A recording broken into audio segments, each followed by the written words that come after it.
భద్రాద్రి కొత్తగూడెం జిల్లా పాల్వంచ మండల వ్యాప్తంగా ప్రభుత్వ అనుమతులు లేకుండా అక్రమంగా మట్టిని అక్రమంగా రవాణా చేస్తే ప్రభుత్వం చట్టపరమైన చర్యలు తీసుకోవడం జరుగుతుందని పాల్వంచ మండల తహసీల్దార్ దారా ప్రసాద్ అన్నారు.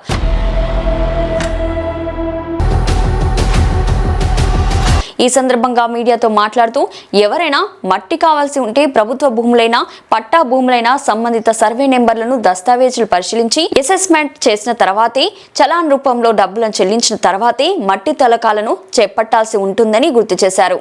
ఎవరైనా ఎక్కడైనా మట్టిని అనుమతి లేకుండా అక్రమంగా తోలకాలు జరిపితే సంబంధిత రెవెన్యూ అధికారులకు తెలపాలని, అలాంటి వారిపై చట్టపరమైన చర్యలు తీసుకోవడం జరుగుతుందని హెచ్చరించారు.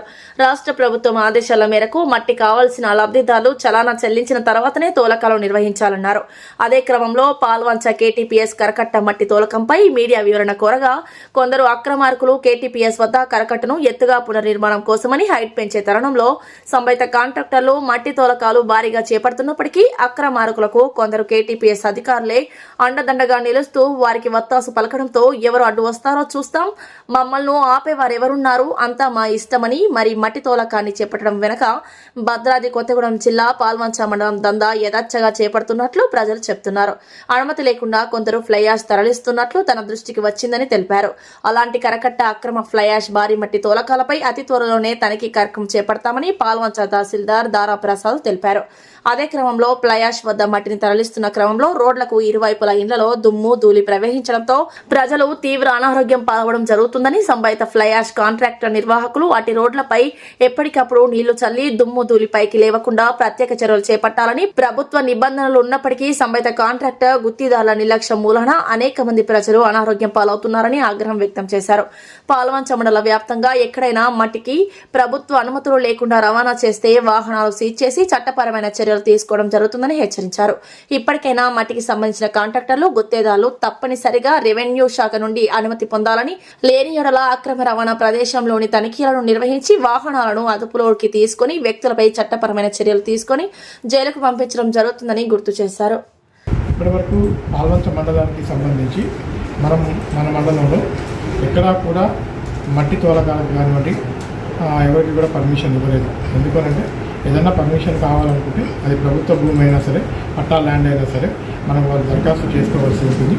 దాంట్లో ఆ పట్టా ల్యాండ్ అనేది రైతు యొక్క పాస్బుక్ని చూసి ఆ సర్వే నెంబర్ని టాలీ చేసి దాంట్లో ఎంతైతే మట్టి కావాలనుకుంటారో దానికి సంబంధించి మేము అసెస్మెంట్ వేసి ఆ యొక్క అమౌంట్ని చలానా రూపంలో చెల్లించిన తర్వాత మాత్రమే పర్మిషన్ ఇస్తాం. అలా కాకుండా గవర్నమెంట్ ల్యాండ్లో కనుక కావాల్సినట్టయితే అది కూడా మేము వెరిఫై చేస్తాం. కానీ గవర్నమెంట్ ల్యాండ్లో పర్మిషన్ కూడా ఎవరికి కూడా ఇవ్వడం లేదు. ఈ రోజు వరకు అయితే ఎటువంటి కాంట్రాక్టర్ కానివ్వండి మట్టికి సంబంధించి పాల్వంచ మండలం ఎక్కడ కూడా మనం పర్మిషన్ ఇచ్చినట్టు లేదు.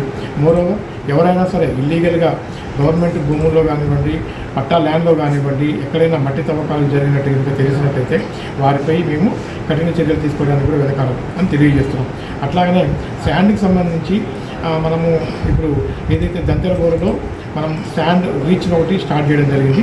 దానికి సంబంధించి మండలంలో ఉన్న ప్రజలందరూ కూడా ఎవరికైనా ఇసుక అవసరం ఉన్నట్లయితే వారు మన ఇసుక మన వాహనం ద్వారా గవర్నమెంట్లో ఉన్నటువంటి రిజిస్టర్డ్ నెంబర్స్కి సంప్రదించి వారు ఇసుకను బుక్ చేసుకోవాల్సిందిగా కోరుతున్నాం. అట్లా కాకుండా అందుబాటులో ఉన్నటువంటి ఎక్కడన్నా వాగుల్లో కానివ్వండి, మొక్కల్లో కానివ్వండి అనాథరైజ్డ్గా ఇసుకను తోలాలని చూస్తున్నట్టయితే వారిని అటు వెహికల్స్ని సీజ్ చేయడం జరుగుతుంది.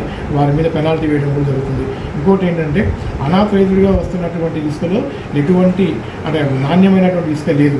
సో ప్రజలందరూ అది గమనించాలి. మనం ఏదైతే మన ఇసుక మన వాహనం ద్వారా ఇసుక సప్లై చేస్తున్నామో అది 100% క్వాలిటీ అన్నట్టు ఇసుక ఉంటుంది. సో దానిని ఉపయోగించుకొని ఇల్లుని కన్స్ట్రక్షన్ చేసుకుంటే బాగుంటుంది. అలా కాకుండా మీరు ఇల్లీగల్గా కనుక ఇసుకని కనుక తీసుకొచ్చిందంటే దాంట్లో మట్టి శాతం ఎక్కువ ఉండి మీ ఇల్లుని డ్యామేజ్ అయ్యే అవకాశం కూడా ఉంటుంది. కావున మండలంలోని ప్రజలందరూ కూడా గమనించి ఈ యొక్క అవకాశాన్ని ఉపయోగించుకొని అలాగనే అందరికీ కూడా చెప్తున్నాం, ఎవరైనా సరే వితౌట్ పర్మిషన్ మట్టి కానివ్వండి ఇసుక కానివ్వండి తీసుకుంటే వారి మీద కఠినమైన చర్యలు తీసుకోబడతాయని తెలియజేస్తున్నాం.